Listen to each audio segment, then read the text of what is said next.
মৌলের পর্যায়ভিত্তিক ধর্মসমূহের মধ্যে অন্যতম গুরুত্বপূর্ণ ধর্ম হলো গিয়ে পরমাণুর আকার। পরমাণুর আকারগুলো দেখা যায় যে গ্রুপে উপর থেকে নিচে একভাবে আবর্তিত হয় এবং পর্যায়ে বাম থেকে ডানে আবর্তিত হয়ে থাকে। এবং দেখা যায় যখন গ্রুপে উপর থেকে নিচের দিকে নামে তখন পরমাণুর আকার বৃদ্ধি পায়।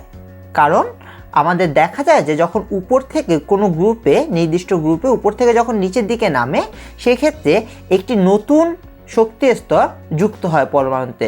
ফলশ্রুতিতে দেখা যায় যে গ্রুপে উপর থেকে নিচে নামলে পরমাণুর আকারও ক্রমান্বয়ে বৃদ্ধি পায়। এবং যখন পর্যায়ে বাম থেকে ডানে যায় সেক্ষেত্রে যেটা হয়ে থাকে আমরা একটু চিন্তা করে দেখি। সাপোজ একটা পরমাণুর এটা একটা কেন্দ্র এবং তার চারপাশে একটা নির্দিষ্ট শক্তি স্তর আছে।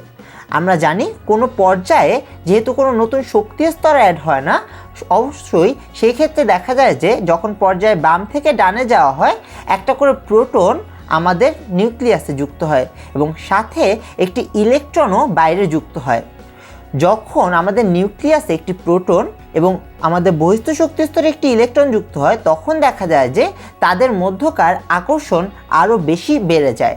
ফলশ্রুতিতে বহিস্থ শক্তি স্তরকে যেহেতু নিউক্লিয়াস আরও বেশি জোরে আকর্ষণ করে, ফলশ্রুতিতে আমাদের পরমাণুর আকার আগের তুলনায় কমে যায়। সুতরাং পর্যায়ে যখন বাম থেকে ডানে যায় নিউক্লিয়াস বহিস্থ শক্তি স্তরকে আগের থেকে আরও বেশি জোরে আকর্ষণ করে থাকে এবং ফলশ্রুতিতে পর্যায়ে বাম থেকে ডানে গেলে আমাদের পরমাণুর আকার ছোট হয়ে যায়।